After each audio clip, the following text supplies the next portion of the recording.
आज महाविकास आघाडीच्या वतीने आम्ही या ठिकाणी जे आहे ते मदर डेअरी वाचवा आणि जे आहे ज्या तऱ्हेने अडाणींची नजर त्याच्यावर पडल्यापासून जी मुवमेंट झाली, त्याचा मी मागे सुद्धा एकदा पत्रकार परिषद घेऊन उल्लेख केला की मुंबईमधल्या मोक्याच्या जागा हे नाममात्र दराने द्यायच्या आणि एक मोठा घोटाळा त्या ठिकाणी एक सुरू आहे, ज्याच्यावरती आम्ही उजागर करण्यासाठी आज ही स्वाक्षरी मोहीम ठेवलेली आहे. आपल्याला माहिती आहे की मुलुंड जकात नाक्याची जमीन असेल, मुलुंड डम्पिंग ग्राउंडची असेल, मिठागरे असतील, देवनार असेल किंवा आता ही मदर डेअरीचा इश्यू असेल. खरं तर मदर डेअरीच्यामध्ये खरं बघितलं तर 800पेक्षा जास्त जी आहे ती झाडं आहेत, 100-150 वर्षापूर्वीची झाडं आहेत, एक ग्रीनरी त्या ठिकाणी आणि स्थानिकांची मागणी आहे की त्या ठिकाणी एक पब्लिक गार्डन व्हायला पाहिजे. परंतु दुर्दैवाने असं झालेलं आहे की सुरुवातीला एका भाजपाच्या मोठ्या नेत्याची नजर पडली, त्यांनी तिथे बीकेसी मिनी करण्याचा निर्णय घेतला. राज्याच्या मुख्यमंत्र्यांनी त्यासाठी प्राधिकरण तयार केलं MMRDAच्या माध्यमातून. नंतरच्या काळामध्ये त्याला केळाची टोपली दाखवण्यात आली, कारण ज्या वेळेला अडाणींची नजर या जमिनीवर पडलेली आहे. सातत्याने आम्ही सांगतोय की धारावीच्या माणसाला धारावीतच घर मिळालं पाहिजे, परंतु धारावीच्या नावाखाली काही जे लोक आहेत, जसं स्पेसिफिकली मी नाव सांगते की DRPPLच्या नावावर हे सगळं षडयंत्र चालू आहे. 80% शेअर त्याच्यामध्ये अडाणीचे आहेत आणि अडाणींना या जागा, मोक्याच्या जागा पूर्णपणे फ्रीमध्ये दिल्या जाते असा माझा आरोप आहे. ज्या तऱ्हेने त्यांना रेडिएटच्या 20-25% ह्या जागा विकल्या जात आहेत किंवा दिल्या जात आहेत, हे एका तऱ्हेने मोठ्या प्रमाणामध्ये जे आहे ते मोठा भ्रष्टाचार आहे आणि या भ्रष्टाचाराचा आवाज आम्ही दाबण्याचा त्या ठिकाणी प्रयत्न करणार आहोत. ही काय कोणाची जागीर नाहीये, या सरकारी जमीन आहेत, याच्यावर मुंबईकरांचा हक्क आहे, यावर कुर्ल्याकरांचा हक्क आहे आणि कुर्ल्याकरांची जी मागणी आहे की आम्हाला एक गार्डन पाहिजे, आम्हाला एक पब्लिक प्लेस पाहिजे, ते डेव्हलप करण्यासाठी ती त्यांची मागणी आहे. येणाऱ्या काळामध्ये आम्ही त्यांच्याबरोबर राहू आणि आज ही स्वाक्षरी मुवमेंट आम्ही यासाठी सुरू केलेलं आहे की ज्यांना याच्यामध्ये विश्वास आहे, ज्यांना वाटतं की आम्हाला हे झालं पाहिजे, ते झालं पाहिजे, असं बोलून चालणार नाही. तुम्ही राज्य सरकारमधले आमदार आहात, या इथे सही करायला आमच्याबरोबर उभं राहावा की कुर्ल्याच्या लोकांसाठी मी उभं राहणार आणि कुर्ल्याच्या लोकांना न्याय मिळाल्यासाठी पाहिजे या भूमिकेसाठीच मी समर्थपणे उभं राहणार. ही भूमिका आता मिहिर कोटेजांना पण दाखवावी लागेल, मंगेश कुडाळकरांना पण दाखवावी लागेल आणि किरीट सोमय्यांना पण सांगावी लागेल. हे एक मी गोष्ट सांगू इच्छिते की हा खूप मोठा भ्रष्टाचार आहे, या भ्रष्टाचाराची चौकशी व्हायला पाहिजे. हे लँड माफिया आहेत आणि हे लँड माफिया जे आहेत ना, हे अडाणी आहे, हे मोठ्या प्रमाणामध्ये जमिनी ज्या आहेत मुंबईकरांच्या स्वस्त भावाने घेणार आहेत आणि येणाऱ्या काळामध्ये आपल्याला माहिती आहे की ते 2 नंबरपर्यंत कसे पोहोचले. गुजरात असेल किंवा इथे असेल, यांना सगळ्या जमिनी फ्रीमध्ये देण्याचं काम राज्य सरकारने केलेलं आहे आणि हे महाराष्ट्र आणि मुंबईतली जनता खपून गेला नाही. आम्ही याच्याबद्दल रडत राहणार सातत्याने. जर ते कुर्ल्याकरांच्या भूमिकेशी सहमत आहेत, त्यांना वाटते की ही जमीन जी आहे ही अडाणींना गेली नाही पाहिजे, त्यांनी इथं यावं. ही लढाई आम्ही सार्वजनिक रूपात केलेली आहे आणि सार्वजनिक रूपात केलेल्या लढाईमध्ये त्यांनी सामील व्हावं. मी तर आव्हान केलंय, या सामील व्हा. ही लढाई कोणाच्या विरुद्ध आहे? ही लढाई अडाणींच्या विरोधात आहे, जे मुंबईच्या मोक्याच्या जागा घेत आहेत, नाममात्र दरात घेत आहेत आणि मुंबईकरांचा हक्क हिरावून घेऊन त्या काळामध्ये ते मोठा भ्रष्टाचार करत आहेत आणि म्हणून ही लढाई मुंबईकरांसाठी आम्ही करत आहोत आणि ही लढाई थांबली पाहिजे. मला असं म्हणजे हे सगळी चाललेल्या जमिनीचं चाललेलं आमची लढाई तोपर्यंत थांबणार नाही जोपर्यंत ही लढाई म्हणजे आम्ही जोपर्यंत विजय मिळवणार नाही. मला प्रश्न आहे की मुंबई म्हणजे आमचे आमदार बोलतात मंगेश कुडाळकर, हे बघितलं त्यांचं कटाव लागलेलं आहे. माझा त्यांना प्रश्न आहे की मुख्यमंत्र्यांची ऑर्डर मोठी का महसूल मंत्र्यांची आणि दुग्ध विकास मंत्र्यांची ऑर्डर मोठी? कारण मुख्यमंत्र्यांनी तर एका भाजपच्या नेत्यासाठी प्राधिकरण तयार केलं आणि त्याच्या माध्यमातून मिनी बीकेसी केलं, मग त्याला केळाची टोपली डावून तुम्हाला माहिती आहे की महसूल मंत्र्यांनी त्या ठिकाणी निर्णय घेतला आणि महसूल मंत्र्यांनी त्यानंतर GR काढला. प्रश्न असा आहे की ही जमीन जी देण्यामागचा डाव आहे आणि मला चांगला अनुभव आहे. मुख्यमंत्री स्वतःचं डोकं चालवणार की मुख्यमंत्र्यांना देशाचे पंतप्रधान त्या ठिकाणी बोलणार? कारण ते कोणाच्या जवळचे मित्र आहेत हे मी सांगायचं गरज नाही ना, आणि भाजपच्या मंत्र्यांनी तो निर्णय घेतलेला आहे. त्यामुळे मला प्रश्न असा आहे की हा निर्णय मग त्वरित थांबवत का नाही आहेत? राज्याचे मुख्यमंत्री आमदारांच्या जवळ आहेत ना, त्यांनी पहिलं काम करावं, जावं मुख्यमंत्र्यांना सांगावं, नाहीतर एक पत्र देशाच्या पंतप्रधानांना पाठवावं की जमीन अडाणींना देऊ नका, ही जमीन कुर्लाकरांची आणि त्या कुर्ल्याच्या जमिनीमध्ये या ठिकाणी पब्लिक गार्डन झालं पाहिजे, ही माझी त्यांना जाहीर मागणी है. जिस तरह से मुंबई की जो जमीनें हैं, चाहे वो मुलुंड जकात नाका हो, चाहे वो आपको पता है डंपिंग ग्राउंड है मुलुंड का, आपको पता है देवनार है, जैसे आपको मालूम है मिठागरों की जमीन है, इन सब जमीनों पे जो है आजकल एक आदमी की नजर पड़ जाती है और धारावी के नाम पे वो नाम मात्र से जमीन लेता है. मेरा ये कहना है ये सबसे बड़ा घोटाला है, क्योंकि हम लोग कह रहे हैं कि धारावी लोग के लोगों को धारावी में घर मिलना चाहिए. जहां हम लोग आज है, ये कुर्ला की जो मदर डेयरी है, यहाँ पे आप देखोगे तो 100 से 150 साल के पुराने पेड़ है, 800 से 1000 पेड़ यहाँ पे उपलब्ध है जो आप चाहते हो, हम चाहते हैं कि मुंबई में एक श्वास लेने के लिए जगह हो जाए, एक अच्छा पब्लिक गार्डन हो जाए, ये कुर्लाकर की मांग है। लेकिन दुर्भाग्यवश हम देख रहे हैं कि ये जमीन के ऊपर किसी की नजर पड़ गई है और नजर पड़ने के बाद राज्य के मुख्यमंत्री एक निर्णय लेते हैं, राज्य के महसूल मंत्री अलग निर्णय लेते हैं और ये जमीन अडानी को देने का काम होता है, वो भी नाम मात्र दर से। हमारी लड़ाई इसी के जो है वो खिलाफ है। जब तक हमको विजय नहीं मिलेगा तब तक हमारी लड़ाई चलती रहेगी, जब तक यहाँ पे गार्डन नहीं होगा तब तक हमारी लड़ाई चलती रहेगी। और मैं इसीलिए सबको आह्वान करी हूँ, जितने भी लोक प्रतिनिधि है, आइए सामने, देश के प्राइम मिनिस्टर को लिखिए, राज्य के मुख्यमंत्री से बात कीजिए, आप सत्ता पक्ष से है ना, और कहिए कि जमीन यहाँ के कुर्लाकर को देने का वादा कीजिए। जब तक ये वादा नहीं करेंगे तब तक हमारी लड़ाई चलती रहेगी। कल हमने नीट पेपर के लिए भी आंदोलन किया था कि पूरा 2 साल बच्चे इसकी पढ़ाई करते हैं, 1 साल तो माता पिता भी इसके लिए जुड़े रहते हैं, लोग क्लासेस लगाते हैं, दिन रात मेहनत करते हैं ताकि ये एग्जाम के बाद जो रिजल्ट आता है उसके ऊपर नेशनल एडमिशन होता है। दुर्भाग्यवश उसमें लोगों ने पहले तकरार की तो मिनिस्टर ने कहा कोई धांधली नहीं हुई है, कुछ लीक नहीं हुआ है, सिर्फ ग्रेस मार्क दिए है। फिर माननीय सर्वोच्च न्यायालय इसमें इंटरवेन करने का काम किया था। अब मैं ये कहना चाहती हूँ आप सबसे कि जिस तरह से ये लड़ाई है उसमें एक राज्य के मंत्री को भी ध्यान देना चाहिए था और केंद्र के मंत्री को तो ज्यादा मालूमात होनी चाहिए थी।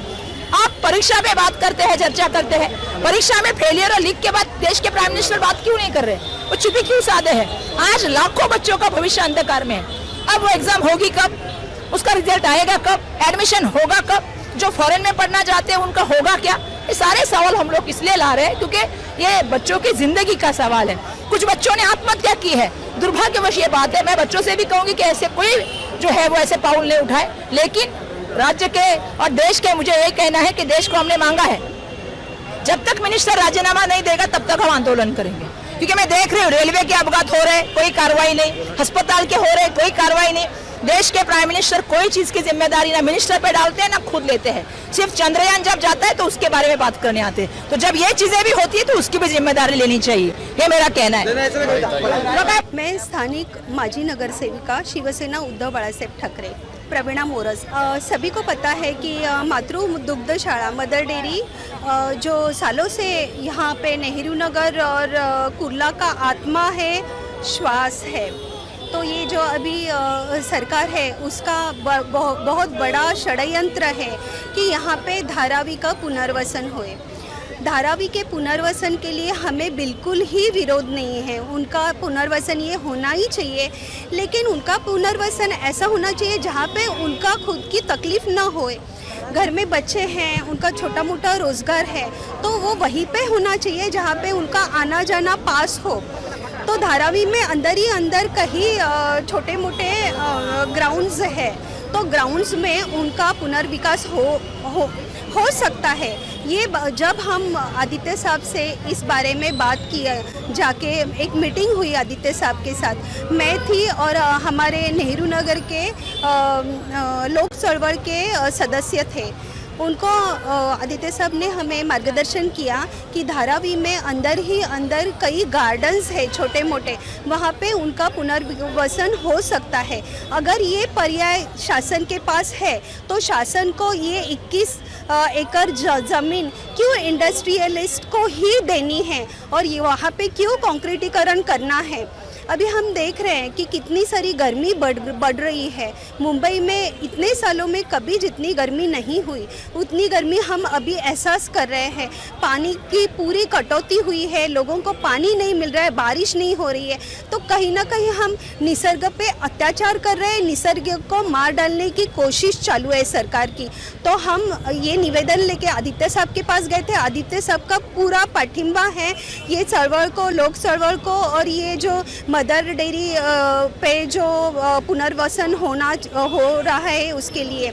जब तक ये शासन ये GR कैंसिल नहीं करता, रद्द नहीं करता, तब तक ये, मैं एक कुर्लावासी हूँ, मैं नेहरू नगर की नागरिक हूँ, मेरा बचपन यहीं पे गया है, तो ये मदर डेयरी जो है वो हमारे कुर्ला की और नेहरू नगर का नाक है, उस पे हम कहीं भी कंक्रीटीकरण होने नहीं देंगे।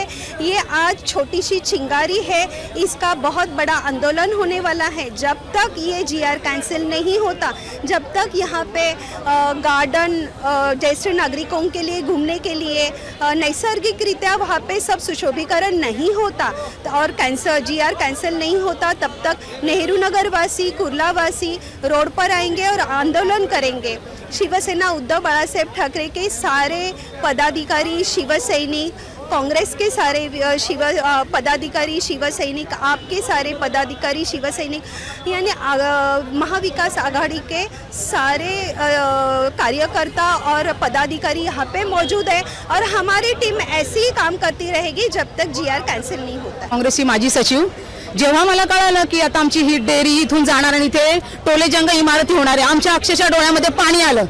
प्रत्येक वेळी यांची मनमानी काय आम्ही चालून देणार नाही। आज आम्ही इथे लहानाचे मोठे झालेलो आहेत, आमचे मुलं मदर डेअरी रोडवर तिथे खेळलेले आहेत आणि जर आता मॅडमने सांगितलेलंच आहे की धारावीकरांचं जर पुनर्वसन करायचं त्यांच्या तिकडे सगळे म्हणजे त्यांचं तिथे पुनर्वसन होऊ शकतं, पण आमच्या कुर्ल्यावर आम्ही कोणाचा डोळा ठेवू देणार नाही। आणि हे जे खोके सरकार, हे जे अदानीचे अजून किती त्याला द्यायचं बाकी राहिलं आम्हाला माहिती नाही आणि ही जर जागा जर ते लोक घशात जर घालणार असेल तर आम्ही बिलकुल कुर्लावासी होऊन देणार नाही। ही छोटीशी चळवळ आहे पण याचं ना खूप मोठा आगडोंब उसळणार आहे। जोपर्यंत ही जागा आमच्यासाठी गार्डन म्हणून घोषित केली जात नाही तोपर्यंत हे आंदोलन आम्ही कधीच थांबणार नाही आणि आमचे सगळे महाविकास आघाडी, आमचे शिवसेनेचे प्रवीणताई मोरजकर आणि सगळे कार्यकर्ते आम्ही एकत्र होऊन त्याचा लढा देणार आहे। जोपर्यंत आमच्या इथे गार्डन होणार नाही तोपर्यंत आम्ही तिथे जे लहानपणापासून म्हणजे आमचं 50 वर्ष इथेच गेले, आमचे मुलं आणि आम्ही तिथे चांगले तिथे फेर फटका मारू। जोपर्यंत असं गार्डन होणार नाही तोपर्यंत आम्ही स्वस्थ बसणार नाही। देखिए ऐसे है कि मुंबई कांग्रेस के अध्यक्षा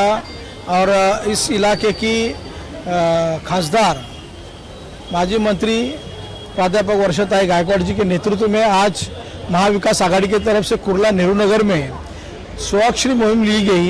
ये स्वच्छता मुहिम इसके लिए है कि नेहरू नगर की जनता जहाँ पर ये मदर डेयरी है उस मदर डेयरी को 21 एकड़ की ज़मीन अडानी को अलॉट कर रहे हैं और धारावी के लोगों को वहाँ बसाने का काम कर रहे हैं। तो वर्षाताई धारावी के लोगों के लिए हमेशा लड़ती आ रही है, अदानी के खिलाफ लड़ते आ रहे हैं कि धारावी के लोगों को धारावी में बसाओ। और नेहरू नगर में जो मदर डेयरी है उस मदर डेयरी के यहाँ पर वो ज़मीन 21 एकड़ ज़मीन अडानी को ना दिया जाए। ये ज़मीन वहाँ पर झाड़ पौधे जो ये मुंबई के शहर के इधर इस इलाके के लोगों को नई जिंदगी दे रहे, श्वास दे रहे, ऑक्सीजन दे रहे और ऐसे वक्त में वो ज़मीन खाली करके अडानी के मुफ्त में ताबे में देना ये सबसे बड़ी भूल है। और उस भूल के खिलाफ इस लोगों के पक्ष में वहाँ पर कोई अच्छा गार्डन बनाया जाए, यहाँ के कुर्ला के लोगों को लिए वहाँ गार्डन बना के वहाँ पर उसको बसाया जाए, अस्पताल बनाया जाए, ऐसी मांग करते हुए आज वहाँ पर सिग्नेचर कैंपेनिंग किया गया जिसके पक्ष में यहाँ के लोकल जनता ने भारी तादाद में उपस्थिति दिखाकर यह आंदोलन स्वच्छ आंदोलन जो है वो यशस्वी किया है।